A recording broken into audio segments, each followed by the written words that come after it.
Welcome back to another episode of the Pax What She Said podcast. I'm one of your co-hosts, Maggie Loney, joined as always by Perri Goldstein, looking at things a little differently this week. Obviously, last week the news broke, of course, that the Packers are parting ways with Joe Barry. Search for a defensive coordinator is still on. Things are, of course, heating up. Some rumors are out there that potentially the job's already been offered. But while we wait for all of that news to actually become confirmed, we thought this week we would go through and do a 2023 season in review. Now that the Packers are officially in the offseason and now that we've had time to digest their exit from the playoffs. So, Perri, let's talk about it. I mean, I think by all accounts, this season exceeded expectations, but the expectations that we had going into the season were not the ones that we had entering the end of the season. So now everything looks a little bit differently in 2024 and beyond. That they do, Maggie. That they do. Yeah, wow. I mean, it's hard to even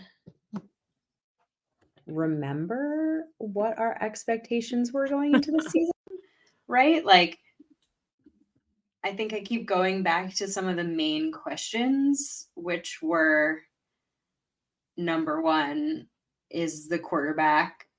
Do we have the guy, or are we going to be searching for the new quarterback in the draft in 2024? I think that question's put to bed.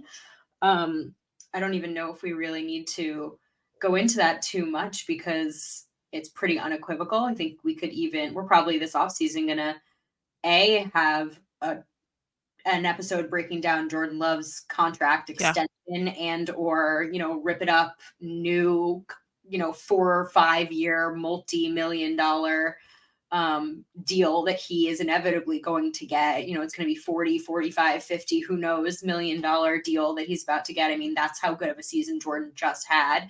It went about as well as it could have gone.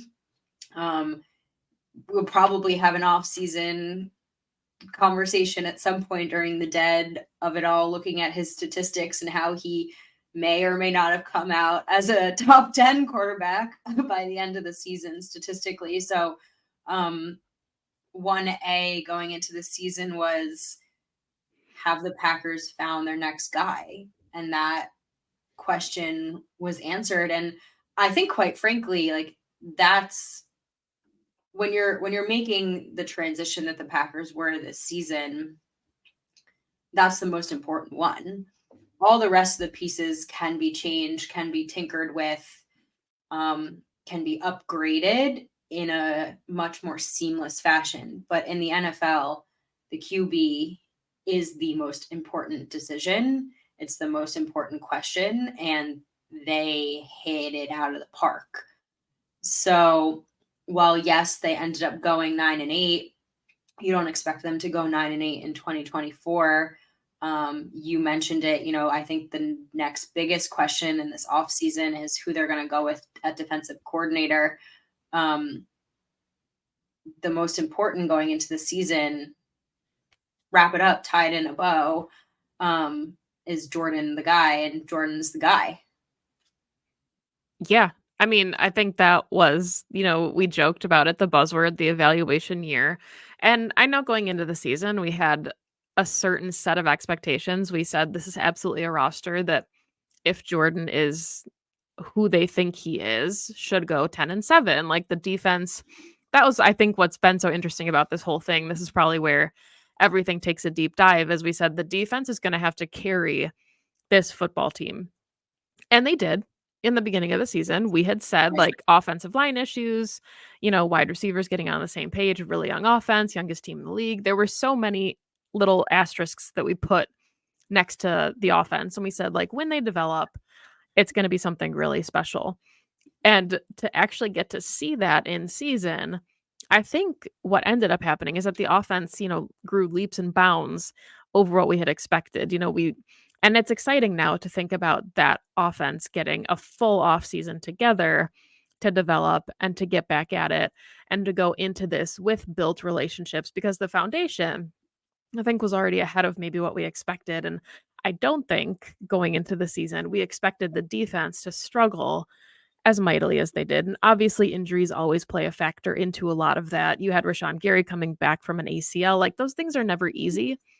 But the expectation was that the defense was going to kind of lead the charge. And on paper, they should be a very specific way.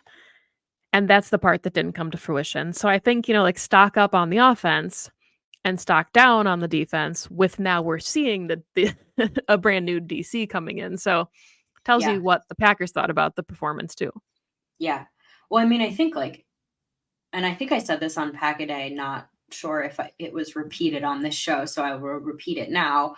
And I still feel this way. I mean, I think the way that this season ended was absolutely best case scenario. I mean, I could not have picked a better ending Barring a for Super Bowl. Sure. I But I know. mean, in the scope of reality Mhm. for this Packers team, right? They found their QB.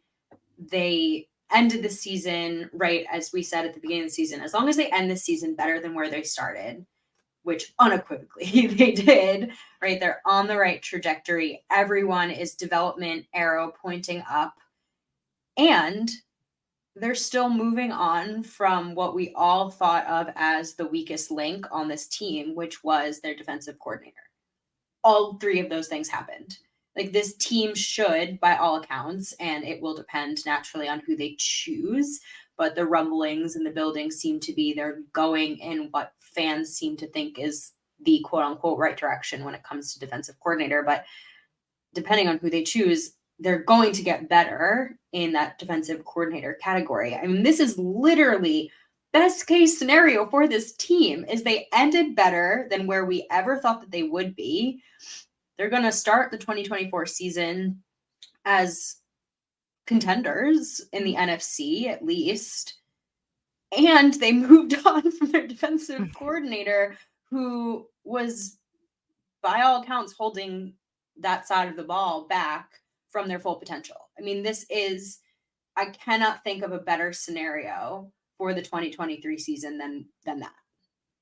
Yeah. And I mean, I think one of the things here too is one of the biggest question marks, right, was what was going to happen to a team without Aaron Rodgers. And it was Brian Gutekunst got destroyed for this decision, right? And we have talked about that. We don't need to like rehash it, but the grass turned out to be greener. And, like, it'll be cool to see him play with the Jets next season when he's fully healthy. Like, that was a missed opportunity for everyone, but the Packers still got an extra second round pick.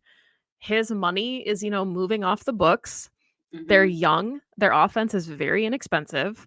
They actually have some wiggle room in free agency. Like, there's guys, obviously, like we talked about it on Pack a Day yesterday. I don't expect guys like Antoine Winfield to sniff free agency. But if the Packers wanted to go make a splash theoretically somewhere for their new DC, they have a little bit of capital to do that this year, things that they didn't have next year.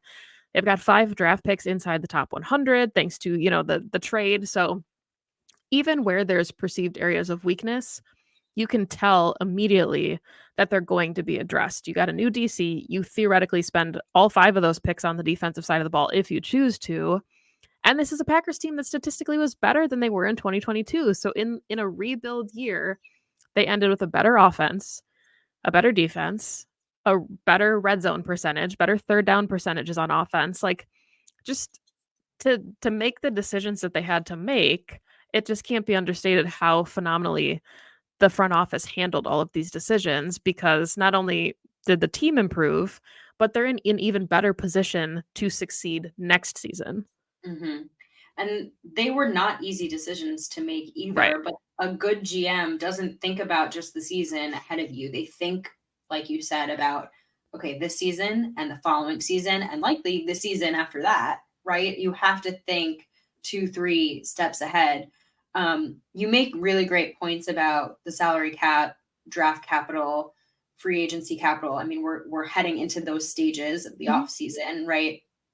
I think, to your point about the draft capital, obviously this team has always been very much a draft and develop team. And we saw that come to fruition this season in being, as we heard ad nauseum, the youngest team in the league, et cetera, et cetera. But like, I mean, when you hit on the draft, as they did, you see how important and impactful those young players are.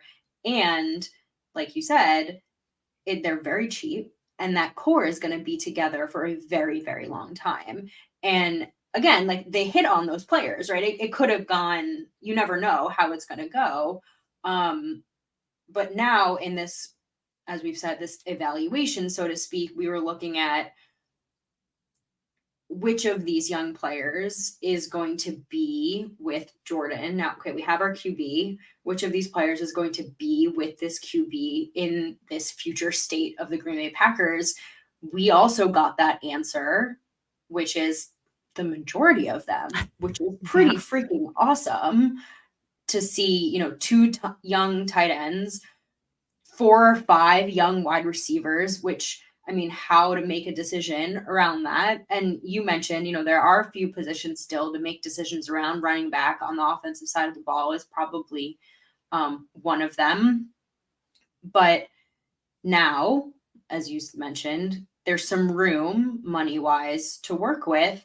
But at the same vein, in my mind, and I'm curious your thoughts on this, I actually wouldn't be surprised. I mean, if they didn't make a big splash in free agency, they don't need to. Mm-mm. Because if you look at the core of who they have, they could get more of that second tier in free agency. They don't need to go and do the Zadarius Preston Smith level season. They don't have that level of money, but you know what I mean? That caliber of let's get 4 big names in. Mm-hmm. They have such a solid foundation of the guys already. They can do the draft, see what they need, get 1, maybe 2 if they have the money for it, free agents to fill in some holes. But they've set themselves up really nicely to not have to even lean on free agency if they don't want to, which I think is a really nice position to be in. Yeah, and I mean, I think that's a big part of this is they are such a draft and develop team that a lot of their core pieces are homegrown. You've got Jair Alexander, you've got Rashawn Gary and Kenny Clark and Quay Walker, and these are fundamental pieces that'll be on the defense for a while. So when you have a DC, he's not coming in with a bare cupboard. He's saying like we've got cornerstones at basically all of the premier positions, but they also have the ability to say like I think I mentioned it on Pack a Day, but if you have like a Christian Parker who comes in and has experience with the secondaries, he might say, I want Darnell Savage back and I want to play him is as a nickel, or I want to play him closer to the line. Like there's certain things that a DC might come in and say, hey, the pieces are really close here. Here's how we want to Mhm. utilize them. And I don't think the Packers have any pending free agents that are necessarily going to break the bank either, which is nice for them. There's a lot of guys that they could retain. I think like Keyshawn Nixon is an example of that. He's probably not your starting nickel next season, but he, for special teams prowess alone, is invaluable to that locker room. So they're just in a really nice position to be able to kind of retool in what we all expected to be this rebuild year. Like the pieces are still there. This team isn't like drowning for talent. Like we talked about the defense not living up to expectations, but there's still some guys on that side of the ball, right, to hang your hat on that are still ascending players at the NFL level. Yeah. I think it's just a matter of finding the right ways of using them, to your point, Mhm. which is going to be really fun to have someone come in and say, okay, yes, here are the pieces, I'm going to move them around the board differently. And now Goot, now Matt, let's go find in the draft, in free agency, maybe some guys to fill in places that maybe we weren't thinking about before, because I would use them in a different way. At least that's how I would hope. There are the obvious holes, right?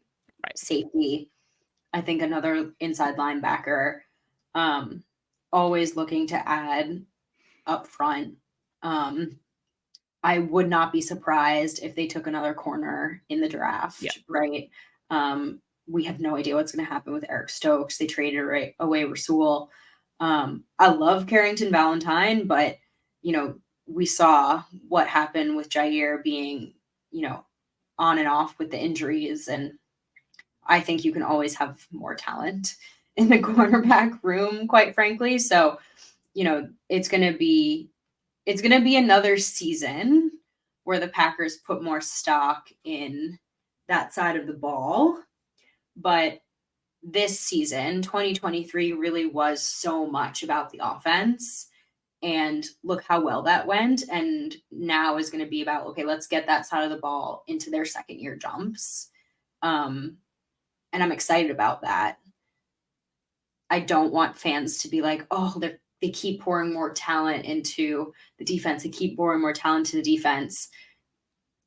I think they should be, because the offense is in such a good place. And I don't know how you don't look back on the 2023 season and think otherwise. Yeah, I like that. I kind of, while you were saying that, was thinking about, one of the big question marks going into this season was, what does the Matt Lafleur offense look like without Aaron Rodgers? And Matt Lafleur and Jordan Love said, we will effing show you what this offense can look like without an MVP quarterback. Like, Jordan Love balled out, right? He exceeded his own expectation, like, not his own personal, but he exceeded expectations for what we thought that, his offense could look like in year one. And I think what's so nice about that is Matt Lafleur gets to continue to focus now on the offensive side of the ball, bring in a new DC and say, do whatever the hell you want. Like, here's the keys. So, cars are in the garage. Do whatever, like, take them, do whatever you want. And now a new DC gets to come in and retool and see the pieces that are there. And Matt LaFleur gets to continue to develop the young offense that he's got. There's not a shared expectation of, I have to devote my time and resources to the defensive side of the ball because we don't trust the leadership that's on that side of the ball. So that's significant too, is we've seen what Matt LaFleur can do with this offense. We've seen him in his bag of tricks, and that's only going to continue to develop in 2024, which is also really fun to think about. Like, we've finally seen the Matt LaFleur offense the way that it's supposed to be run, and it's really fun. Yeah, let's talk about that a little more, because I mean, we went into this season, right? Everyone was saying that, not just Packers people, but everyone around the league. Like, obviously, when you take away an Aaron Rodgers, the question is, like, what does an offense look like? I mean, that's a natural thing to ask, especially for a young play caller. I mean, who was Matt LaFleur pre-Packers, right? He was a Titans OC. He didn't even call plays. Like, this was a fair question. Naturally, Matt didn't appreciate the question, because every time people asked it, he was like, you've seen it.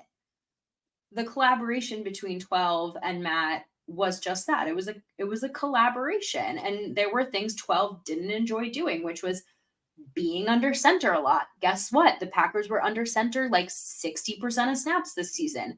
Big change. All the motion, right? John Arning Jr. made a kind of a joke about the Packers looking more like the Miami Dolphins, and everyone was like, oh, what?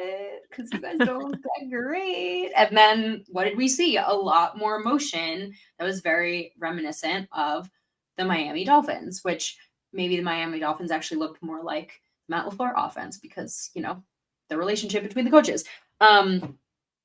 I say that in jest, but they come from the same tree. But there were changes, right? 12 left, and there were changes because Matt got to call plays for a quarterback that said, okay, coach, let's try it. And that is not to diminish Jordan in any particular way. We got to see Jordan check at the line a little bit more towards the end of the season and see what the defense was giving him and make changes. And that was also, aside from the Matt LaFleur offense point, really freaking awesome, because a first-year starter, like, very rarely does anything like that. But to your point, yeah, I mean, we really got to see some tweakage, if you will, some updates to what Matt likes to call. And he also, I think, totally 12 aside, had a lot more pieces to work with on offense. Yeah. I mean, let's be real. Like, you upgraded from Alan Lazard and Randall Cobb to Jaden Reed and Dontavian Wicks and Christian Watson and Romeo Dobbs. And, you lost on Mercedes Lewis, but you got Tucker Kraft, who can also now block really nicely, and Luke Musgrave. I mean, look at all the pieces he also got. This offense upgraded its weapons hardcore for its coach. So as they develop into 2024, again, like you said, he's going to get to pull into that bag of tricks a little bit more. And it's going to be really fun because that chemistry, I mean, we saw the chemistry change so much as well over the course of the season, and it's going to hopefully just continue to build. Yeah, so I mean, we've talked about obviously the offensive side of the ball. We've talked about changes we expect to see on the defense. I'm curious, what your thoughts are on special teams because I think the expectation going into this season was like it was the entire offseason narrative, right? Was do you go with your rookie kicker who has struggled the entirety of training camp or do you sign a vet? And we saw Mason Crosby miss a kick for the Giants late in the season. And then you're talking about the Packers rookie kicker also struggling throughout the season. So, one, I'm curious, we saw the Packers make a DC change. Obviously, Rich Bisaccia is safe going into the 2024 season, but do you think his seat continues to get warmer? And what do you think of the special teams unit in general? Because it feels like every season we're having the same conversation about how it just doesn't seem to have an arrow pointing up like the rest of the team does. Oh dear. It's kind of a loaded question. I'm sorry. I'm not no, it's a good one and it's worth asking, right? I just think there were too many variables in special teams this season for me to accurately pinpoint an answer and or put it on a coach.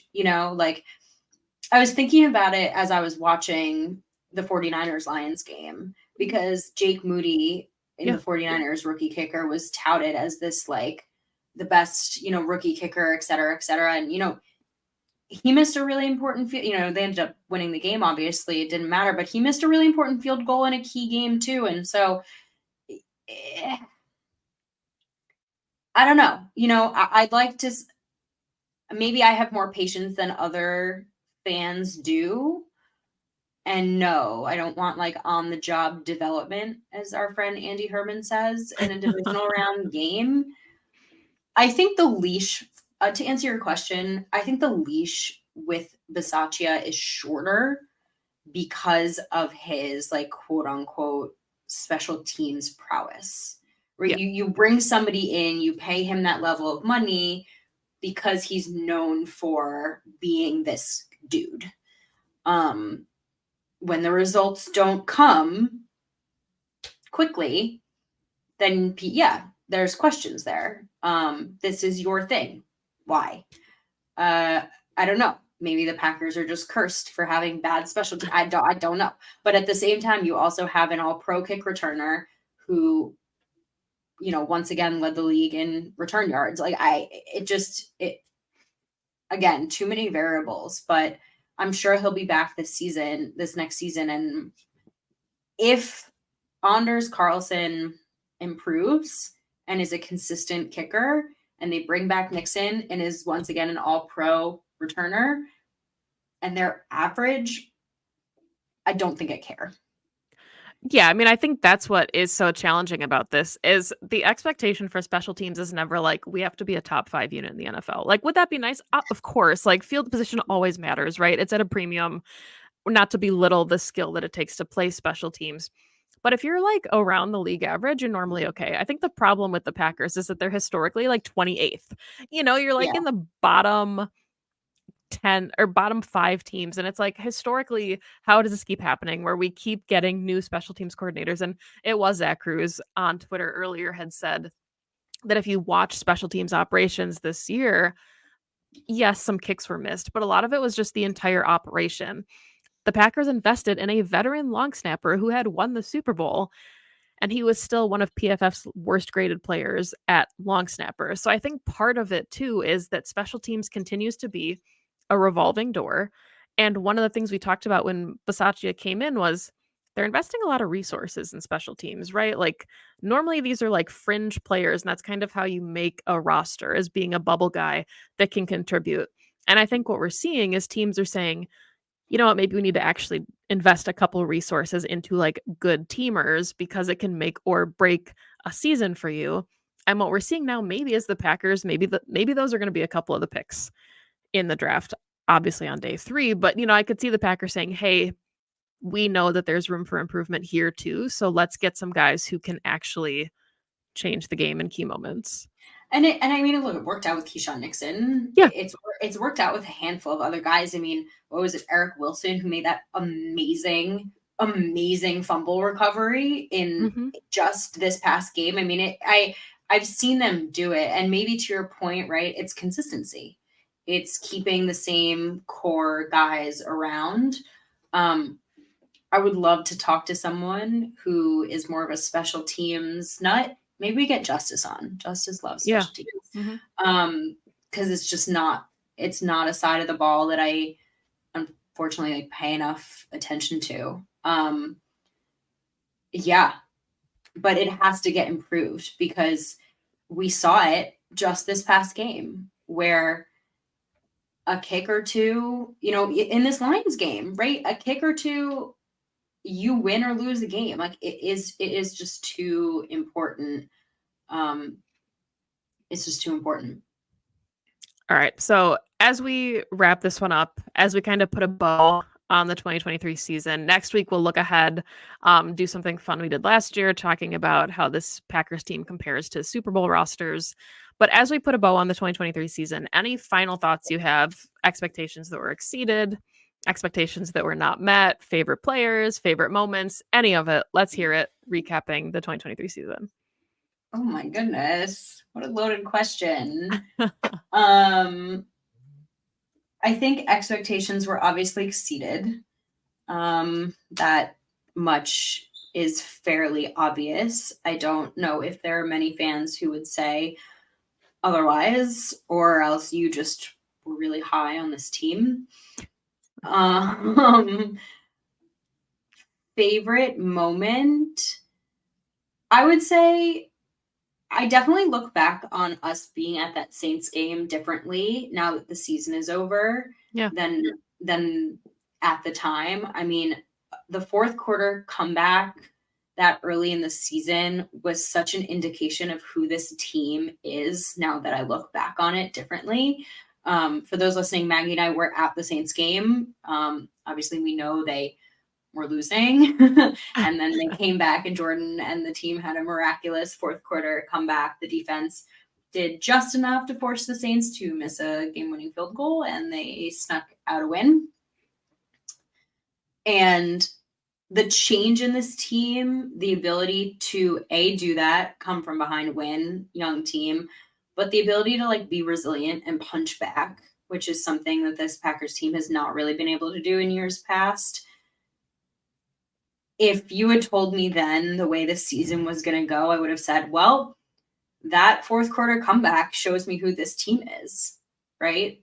So I'm excited to see what they do with this next season now that there's expectations on their shoulders, now that they have expectations too of themselves. Not that I don't think that they had expectations of themselves this season, but when the world has expectations of you as well, I don't know if that's going to change how they view themselves and how they go out and play. But it was really just one of the most fun seasons of recent memory. Yeah, and I agree with you 100%. I'm glad that you brought that up because I think the trend of the season has completely been resiliency, and I'm glad you mentioned, the being punched in the mouth thing because that's something we've talked about in every year under Matt Lafleur's tenure was can this team respond to adversity? And there were moments where it felt like, okay, they're down 7, the game's lost. In previous seasons, and this year it felt like they were in just about every game until the end. And of course, there were games that were too close for comfort that you were like, okay, you're playing down to your opponent here. Let's not do that. But they also put themselves in a position to win a couple more games than they did end up winning. The Falcons game comes to mind here too. Like there was a lot of promise in this season, but yeah, I'm with you. That was such a fun game to be at. Not for the first 3.5 quarters, but the end was really fun and the playoffs and just to not have expectations. And now we joke, like it was a fun whole half a season where we didn't have expectations as Packer fans, and now we're back to expecting the Super Bowl for the next 15 seasons until Jordan Love gets traded to the Jets. But I mean, it's title town and the expectations are back, and I think that's what's exciting is we didn't know going into 2023 if we were going to be allowed to have expectations or if it was going to be like, uh-oh, like we're kind of entering that like muddy middle where you don't know if you're a good team or a bad team. we found out the Packers are a good team and they're going to be a good team for a while. So exceeded expectations and just can't wait to do it again in 2024. Me too. Me freaking too. We will be back next week. Obviously, we said we've got a fun Super Bowl show planned. Thank you, as always, for listening to the show in the audio formats or for finding us on YouTube. Please like and subscribe if you don't already. It has been such a blast being part of the YouTube community. We are so thankful and fortunate every time we look in the comments and see fans from other teams have found the channel. Really cool. We love that, the audience keeps expanding. And we hope that we're objective enough that you like listening, right? Like we don't talk too much shit about other teams and other fan bases. Yeah, we try to keep it polite and cordial and analytical. But you can find the podcast on Twitter at PWSS Podcast. You can find Perri on Twitter at Perri_Goldstein. You can find me on Twitter at Maggie J. Loney. Thank you for everything this 2023 season. We can't wait to bring you a ton of good off-season content and do this again in 2024. So as always, go Pack, go. Go Pack.